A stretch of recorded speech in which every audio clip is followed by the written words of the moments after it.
I'm Mina Malik Hussain, and this is the Coffee Table. And as always, we've got a really interesting, really topical, and really relevant show lined up for you today.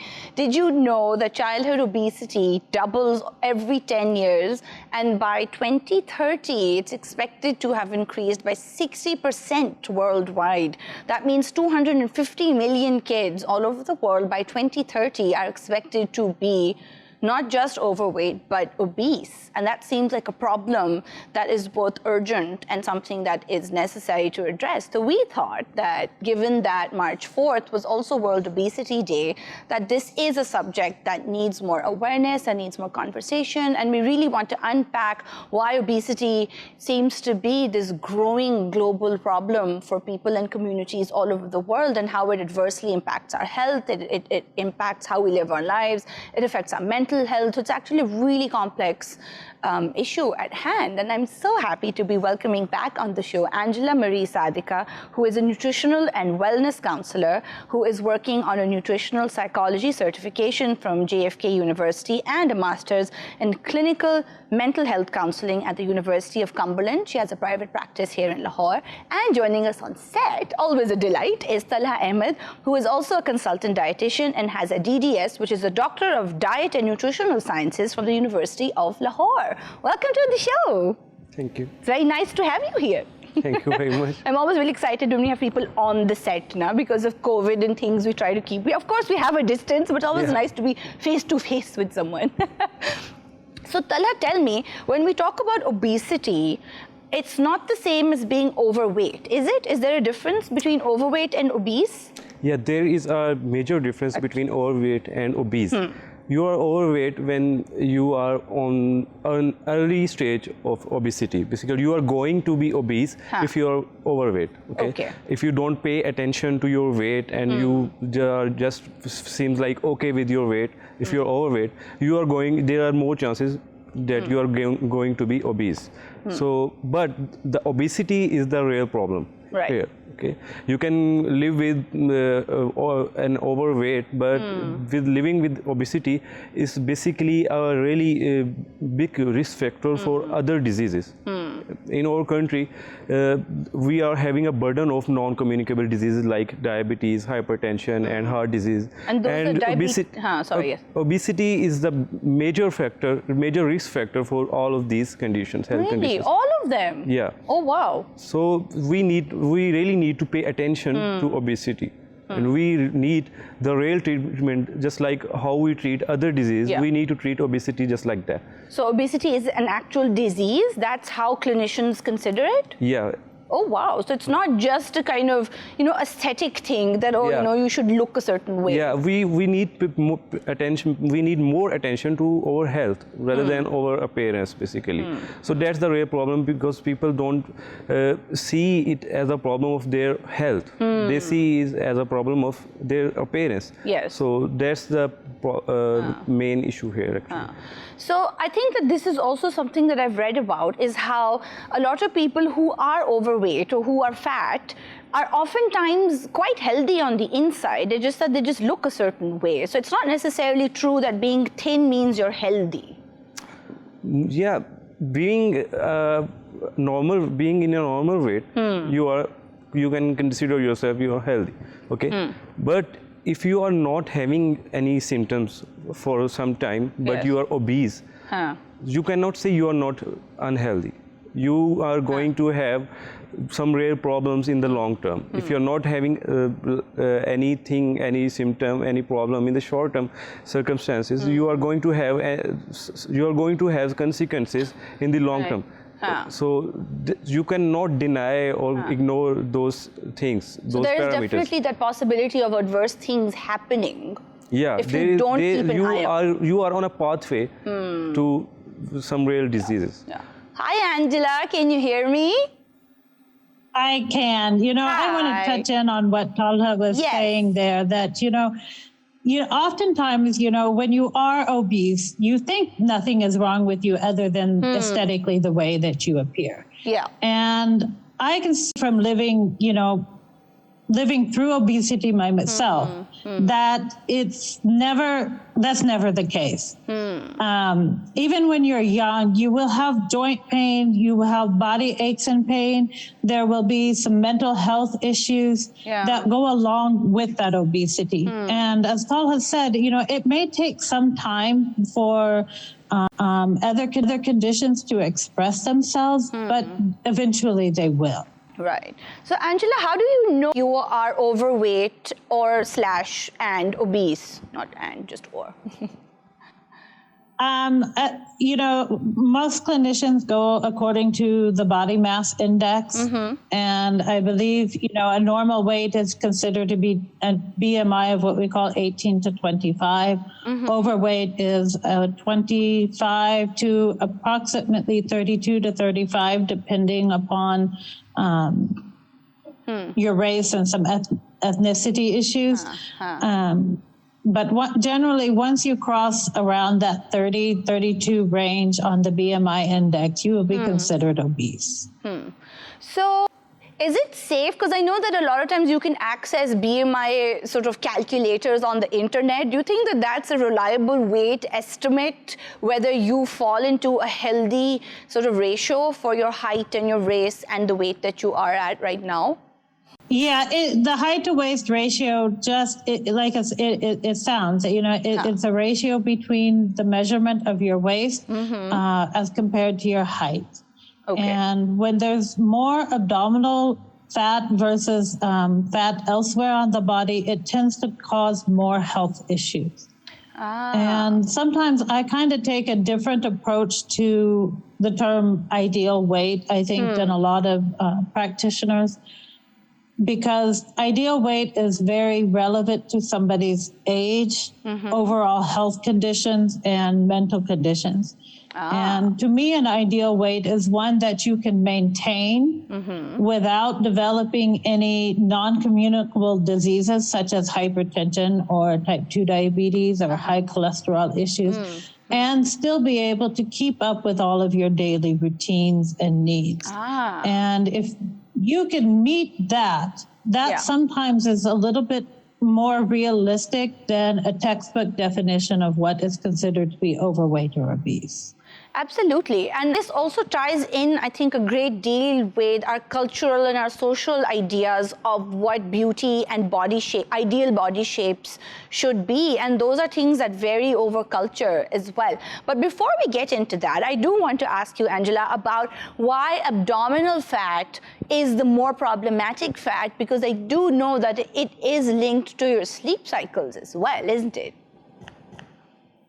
It attaches to your organs and just starts to cause a lot more issues. To be honest with you, Talha could probably answer this question a lot more efficiently than I am. This is where his expertise lies. Okay, excellent. So on to you, Talha. Tag team, I love it.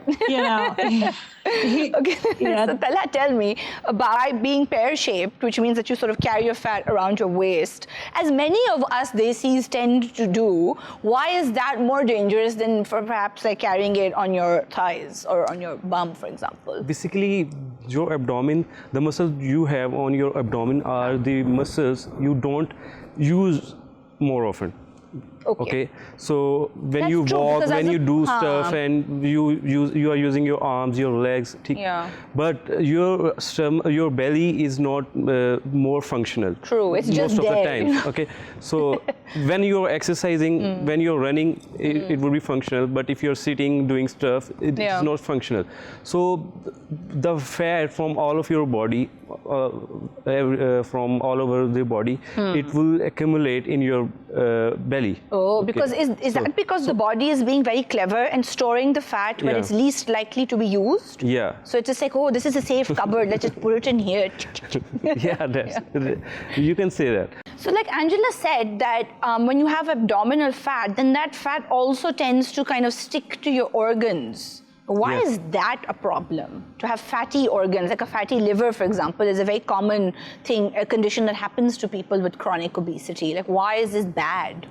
Yeah, so when you are having a lot of fats in your body, so it's pretty simple. You are going to have accumulated fat on your organs, Right. so just like fatty liver. Yeah. Okay, so if you are having excess fat and you're not burning it, so it would be stored somewhere.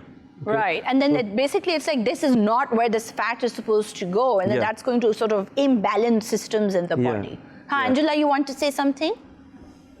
Yeah, I was just going to pretty much say what you were saying, that, you know, once the fat starts to attach to the liver and the stomach and other, your intestinal tract and things like that, it just starts to, you know, it's like a cascading effect. Ooh, And, you know, okay. that's where our vital organs are. Yes. So when your excess fat is located in the area where your vital organs are contained, they can't work as properly and as efficiently as they should.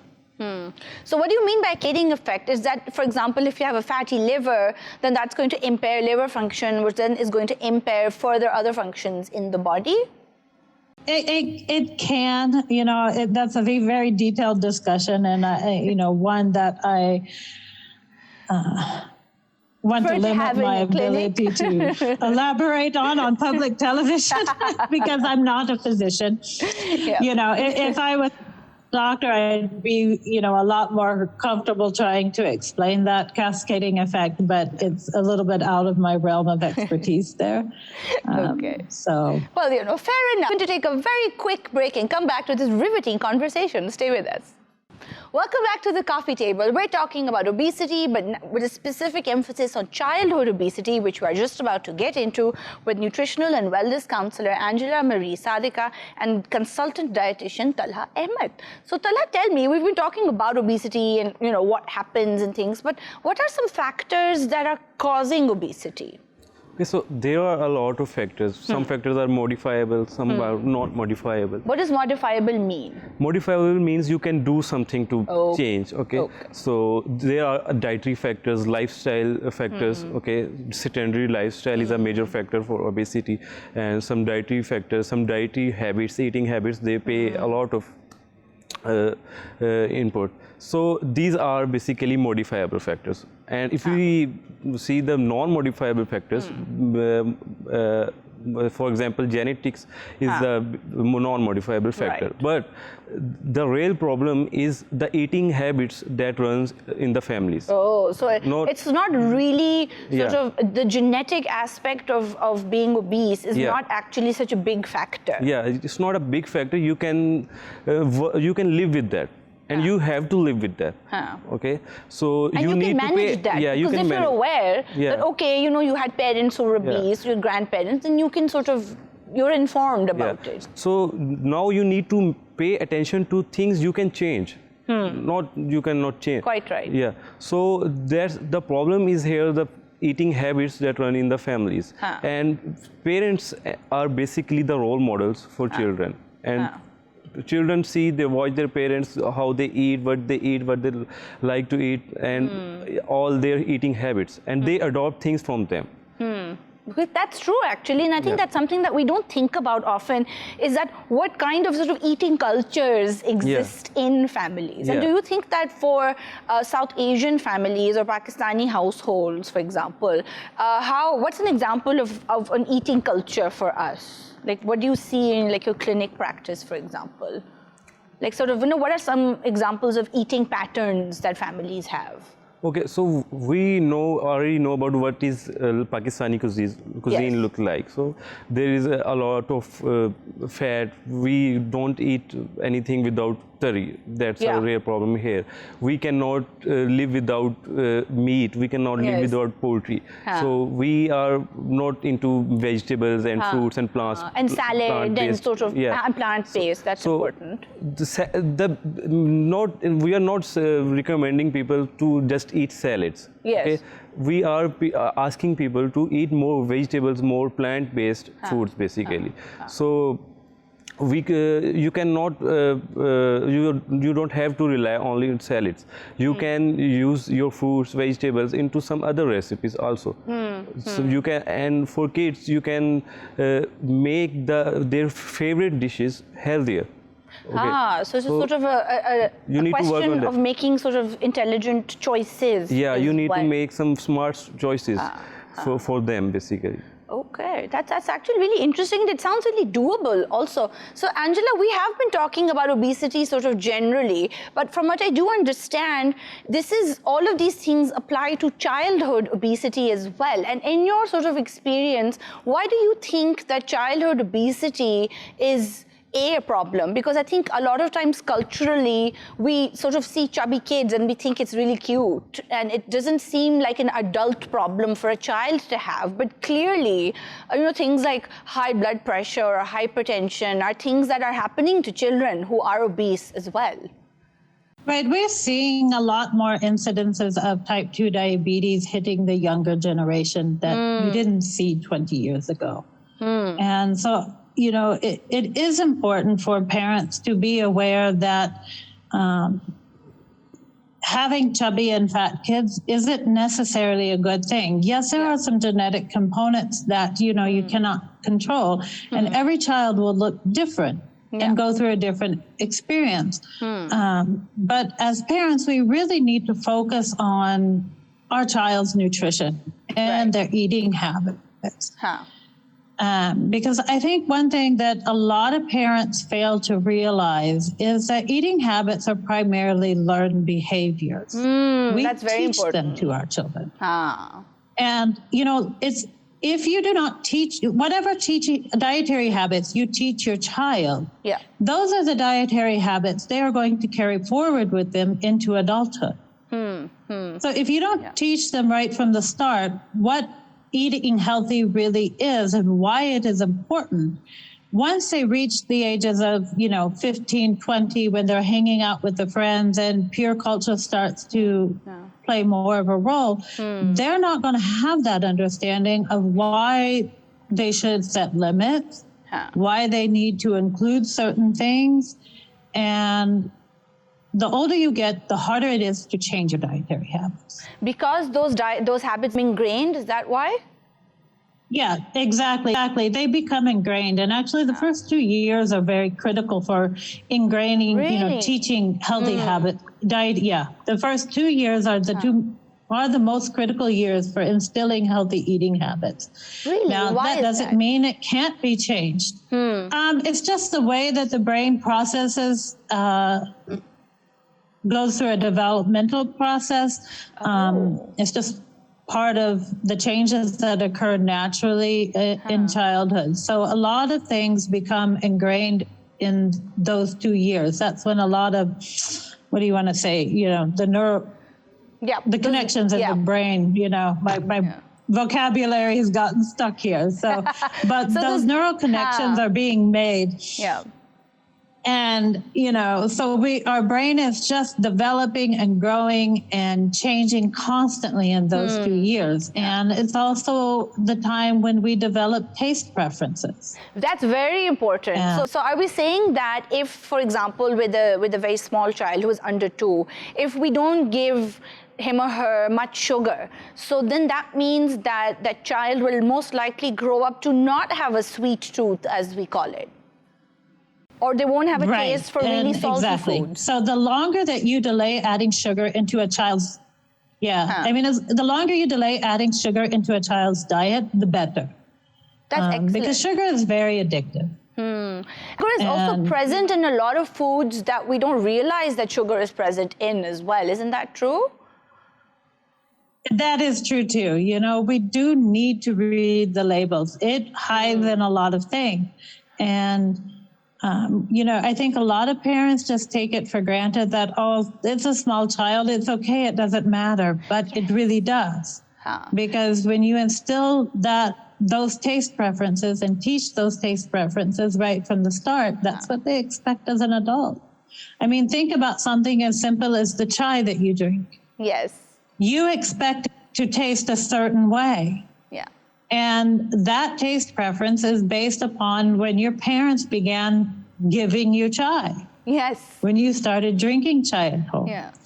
Parents who drink extremely sweet tea generally have children who drink sweet Yeah, and Very that's sweet that child. family we've been talking about, is that's just how, as a family, you kind of just drink your chai. But it's clearly very possible to drink your chai without any sugar in it, as I do. I have trained myself to do it. So I feel like, it really is possible to change the way you approach certain foods. But this also sounds to me like obesity is not just one person's problem in a family, or it's not just one child's issue. It takes like a whole overhaul of the family system. Yeah. Like everybody has to pitch in. Yeah, everybody has to pitch in, because everybody is involved in and connected. Yes. Because eating is a social activity. We eat together. Yes. When we eat, we talk about stuff and we do. But we cannot separate a child and ask him to eat certain food, and we all are enjoying. Like what everyone's we eating want to eat. parathas, and then you're like, well, you can't. Yeah, you cannot. That's not, because we all need a balanced diet. We Yes. all need a healthy and good nutrition. Yes. So we cannot apply it to a certain member of the family. Yeah. We all need to practice in our homes. But do you feel that our cultural sort of family setups are also make it really difficult for, even if parents are on board with this and Yeah. they want to help their child to, get healthy, but then there's also many people around them, the grandparents, if you live in a joint family, and like Angela said, that a lot of people are like, oh, but it's just a child. It doesn't matter. They can have 5 chocolates, and this is the time for them to have fun. Yeah. Basically, we need to educate we need to educate parents, and we need to teach them the strategies, how you are going to raise a healthy eater. Basically, so we need to lower the availability of those certain things which are ruining the child's health. Yeah, but do you think that, and again, I'm sure this is like a really obvious kind of thing for me to ask you about, but clearly like processed food is full of salt and it's full of sugar, and it's really bad for children, but children are eating it all the time. Yeah, so Everyone's like, woohoo, nuggets. Sugar and sodium is everywhere. Yeah. And we need to pay attention. We need to read as Ma'am Angela said, we need to pay attention to labels. We need to read them. We need to learn how to read them. And we, at the first place, we should avoid all the processed foods, all the foods that comes in the packaging. We should be having everything in home. Which is like a really easy first step. As I said earlier, we can turn their favorite dish into a healthier one by preparing it at our home with organic and healthy ingredients. Or like baking instead of frying, sort of things sort like of that. strategies of cooking, we can use that. Angela, I know that you work on mental health as well as your clinical practice and as in your work as a nutritionist. So I feel like with childhood obesity, there's probably, do you think that the sort of awareness of a child's mental health and mental well-being is very closely linked to their body and their appearance and how they feel about that? Because, children grow into adolescence, and that's a whole different hormonal ball game as well for them. Obviously, our appearance affects our emotion. It affects our self-esteem. While we are all going to look different and be different shapes and sizes, when you stand out, extremely from those around you, it sets you up to being exposed to being bullied, to being shamed. The shaming is a common, practice in this culture. To get compliance with particular behaviors, people will just try to shame the child, which actually, affects their self-esteem. Instead of trying to teach them how to eat healthy or how to lose weight, they'll just try to say, oh, you're too fat, you need to lose weight, eat better, go exercise. But they don't actually teach the child. It really affects it increases the likelihood that individual, that child, will have depression and anxiety issues later in life. And that's really important. And could you just explain, for the benefit of my audience, what body shaming is? Because a lot of times people don't recognize that what they are doing is in fact body shaming, and that is a terrible thing to do to someone. It's not a joke. It's not funny to say certain things to people who are overweight or obese. Obviously telling somebody you're too fat or you're too skinny, you look too weak. But it can also be comparing one child to another. Oh, so-and-so's child looks like this. Why doesn't my child look like this?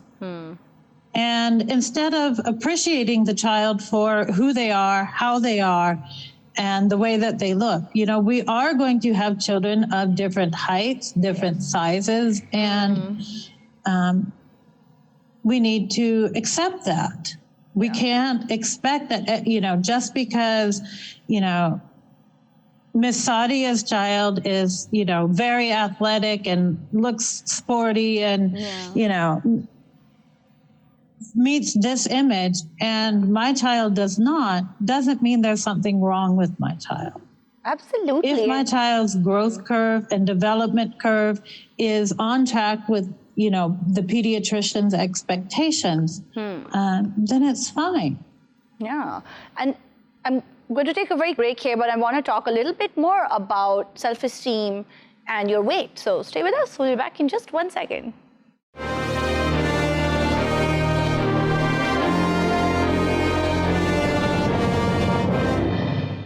Hi, welcome back to the coffee table and this wonderful, informative, really urgent and important conversation about childhood obesity that I'm having with nutritional and wellness counselor Angela Marie Sadika and consultant dietitian Talha Ahmad. So Angela, before the break, we were talking about mental health and mental wellness and body image issues and how it's affecting children who are obese. And do you think that this is, what do you feel are obstacles that as a clinician you see when parents perhaps come to you with obese kids? Like what's going on? I don't know, I'm just thinking maybe culturally or socially, like the stigmas around being fat. Do you think that's impeding us from getting our children the help that they need? Sometimes I think it is, parents, I think, honestly want to help their children. Yes. They just don't know how to help their children. And they don't know how to create a healthy culture within the family. And there are multiple factors at play. And, self-esteem is not just obesity related. That's just one factor. Yes. There can be a number of other issues that have to be considered in connection with the weight. But to help create a healthy, self-image or body image in your children, you have to have a positive image at home. Right. And what does that mean? You have to provide a positive culture. Yes. I mean, provide a positive culture, a place where they feel safe and secure, where they have the support that they need. Yeah. They need to be loved and appreciated as they are. And rather than focusing on the negative, we need to focus on the positive. Yeah. And you gradually need to learn how to shape behaviors from one extreme to another. And it is, isn't it, that a lot of times for obese kids and adults also, but we're talking about kids, diet and exercise seem to be like these obvious solutions that are always presented to anybody who's obese, that, well, you can just do these two things and you'll be fine. But that's not always the case, is it? Well, that's not always the case. There's a lot of factors involved, mental health being one of them. The mental health of the parents can be a factor in the child's weight. It's the eating habits within the house, within the family as a whole. It's, do the children have access to run and play? Even exposure to sunlight has an effect. Really? Improper sleep schedule. Yes, and sleep because low vitamin D levels is another issue that's correlated with excess weight. Oh. And it's also correlated with increased risk of depression. Oh, and then when you're depressed, you're so also less likely to go outside and exercise and interact with other people. It's like, circular. It's bidirectional. It's not necessarily that one causes the other. Yes. They influence each other. And Angela, tell me a little bit more about how sleep affects weight, because I think that is really important, and it's also really surprising because I think a lot of people don't realize that there's a correlation between your sleep habits and fat. Right. You know, when you're not sleeping properly, your body just doesn't get the rest that it needs. And when you stay awake longer than you should, you tend to eat more. You have less energy the next day. And when you have less energy, you're less likely to be physically active. You know, even you'll choose sedentary activities versus those that require moving around. So it's another one of those things evolved in that cycle. So, and you also, especially for children, getting adequate sleep just allows their body to grow and develop properly. When they don't get adequate sleep, it actually can stunt their growth and cause a number of other issues. Wow, because it also interferes with hormone regulation as well, doesn't it? Like there's too much cortisol in the bloodstream when you're not getting enough rest. Yeah, the lack of sleep affects your serotonin and melatonin levels. Exposure to sunlight affects your serotonin and melatonin levels. And, you know, so your whole routine, that's why I tend to focus on wellness. It's never just one thing. It is a combination of what you eat, how much do you move, what foods are you choosing? You know, are you stuck in a chicken and roti or chicken and chawal mentality? Or are your meals routinely including vegetables? You know, how much processed food are you consuming or allowing into your house? Sleep patterns, you know, just even communication between family members can be important. Wow. And, you know, screen time can increase the risk of obesity. Because a lot of times when children are sitting in front of the TVs or the mobiles or laptops, one, the media exposure, there's a lot of commercials and advertisements for food items, and it clicks in your brain, oh, that sounds good. Mom, I want this. And a lot of times families promote a culture of sitting and eating in front of the TV. Yes, so you're sort of every time double the child whammy. Right. So, you know, over time, the more that you eat in front of the TV, the more that every time you sit in front of the TV, you expect there to be food available. So that's a so really these things sort of become unhealthy conditioned. That's a correlation that you've sort of established all by yourself, and not to mention all the blue light that's sort of, you know, messing up your brain. But I'm glad that Angela mentioned going outside, and for children, crucially, having a space to run and play. And we have seen that statistically in studies over the world show that obesity is also connected to socioeconomic levels as well.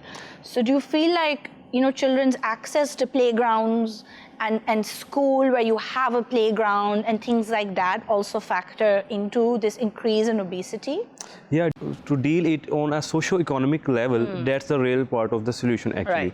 Because if the parents are feeding right to the child at their home, but what if they eat junk at the school? So there should be no availability of junk foods at the school, and there should be some teachers to educate them what to eat and what not to eat in the schools. And we are also having less parks and less playgrounds in our big cities, especially. Kids have no place to do outdoor activities. They are not having any outdoor hobbies. They are only watching TV or using their smartphones and playing games. And a lot of houses don't have a lawn or a garden where children can play, and that's the reality for so many kids around the world. And do you feel like that the COVID pandemic has also played a role in this, because, you know, physically so many people are confined to the house now in any case? Yeah, it really affected this situation, because kids are afraid, parents are afraid to allow their kids to go out, and they stay at their homes. They are playing indoor games. They are not having any outdoor activities. So they are only spending their time with their phones, with their TVs and stuff. So So Angela, I read about how there's like a double burden of obesity where on the one hand, communities which suffer a lot of malnutrition also grapple with obesity. So that seems like a really unfair and also kind of baffling link between these two things. Could you just sort of explain that a little bit? The connection between those two is the quality of food that they have access to. Okay. Refined white flour products have become extremely cheap. And they are just, but they're nutritionally void. So excessive, so it's easy to feed white flour, double roti to your children versus whole wheat rotis and parathas. Yeah. But the connection between the socioeconomic status and increase of obesity is directly related to the types of food that they have access to. Right. What is available in the community? Are the vegetables there, or is it just bread and rice that's available? And you'll see a lot of obesity among the poor because of the excessive white flour consumption and excessive rice consumption. So it's also a question of being unable to make healthier choices because of a lack of access financially, primarily financially, to sort of healthier choices. Yeah, some of it's a lack of access and some of it's just not making the right choices. Not being aware I've lived of in the some choice. very urban areas of, Lahore, and you will see a child go to the corner store and buy a bag of potato chips before they will go to the fruit stand right next door and buy a banana. Yeah. And honestly, sometimes the cost is very similar. But do you think that's because we have established for a lot of kids that junk food is a treat, and then that's why they want that instead of a banana, because it's linked to something lovely? I don't know if I think there's a number of factors involved in that. Some of it is it's a treat. Part of it is the sugar. Yeah. Most of those items are extremely high in sugar, and people fail to realize that sugar has addictive qualities. Yes. And the more of it that you consume, the more of it that you want. Quite And, right. if anybody thinks that sugar is not addictive, I just challenge you to give it up for 3 weeks. Nothing with sugar, no tea, nothing, and see how you feel. And you'll soon realize that it has more of an impact on your mood, your emotions, your reactions, because you will experience withdrawal than people realize. And children themselves get addicted to these things, and a lot of the products, unfortunately, that are marketed to children contain excessive amounts of sugar. And you're starting to see a lot of, legislation and changes in the West on these type of things, but it hasn't reached Pakistan yet. No, it hasn't. So I think, it's just fairly recently that, the Punjab government at least banned cold drinks on, I think, school and university campuses. I know my daughter couldn't buy them anyways. And, at least things like that are a step in the right direction. And we need more of that. We need more awareness of how much sugar really is included in a lot of things. Yeah, so we have to be smart consumers as well when it comes to buying products. Right. We have to be smart consumers. We have to be aware of what are we really buying and what are we really feeding our children. So Angela, before we wrap up, I want to kind of come back to adolescence and dealing with a changing body, because even if you're not obese or you're not overweight, your body is expected to sort of change various shapes as one develops. So as a parent, what kind of support should one be providing to an adolescent who may or may not be obese? Or maybe they are, maybe they aren't, but regardless of that, sort of we talked about positive messaging. So what are some examples of positive messages that we can be sort of giving our child to help them through if they're struggling? I think it doesn't matter what age the child is, whether they are younger or in adolescence. We need to set the example. Yes. We have to model for our children. We have to, when it comes to food, we have to eat the same foods that we expect our children to eat. As Talha mentioned earlier, you can't say, oh, well, you have to eat this and I don't have to eat this. Your families, so some of the best things that, mothers especially, I think, can do for all of their children, no matter what their age, is plan the family meals, make sure that they are well balanced, learn how to incorporate vegetables at each and every meal, not just cooked vegetables, but fresh vegetables as well. And we need to keep a track on what are their snacks, how frequently are they snacking, and make sure that the snack items that they are choosing are healthy things like fresh fruits, or maybe some of the more traditional lobia chaats, chana chaats, even dahi burle is acceptable. Instead of choosing French fries or chicken nuggets or packaged noodles and things that have a significant amount of fat and sodium and sugar in them. Absolutely. Thank you so much, Angela, and thank you so much, Talha, for joining me on the show today. I think that it is such a crucial and important topic that we've discussed. I think that the thing that I took away from it is that we have to make sure that our children feel safe and they feel loved, and that their value should never be based on what they look like on the outside, but who they are on the inside. And this is not something that they should feel alone handling with. It's like a whole family-wide, everybody needs to jump in and support each other. And if everybody has a healthy lifestyle and everybody is sort of, enjoying their lives in a healthy way, that's good for everybody. Thank you guys for watching. If you're watching this on YouTube, don't forget to like and subscribe. We will see you next time on The Coffee Table. Bye now.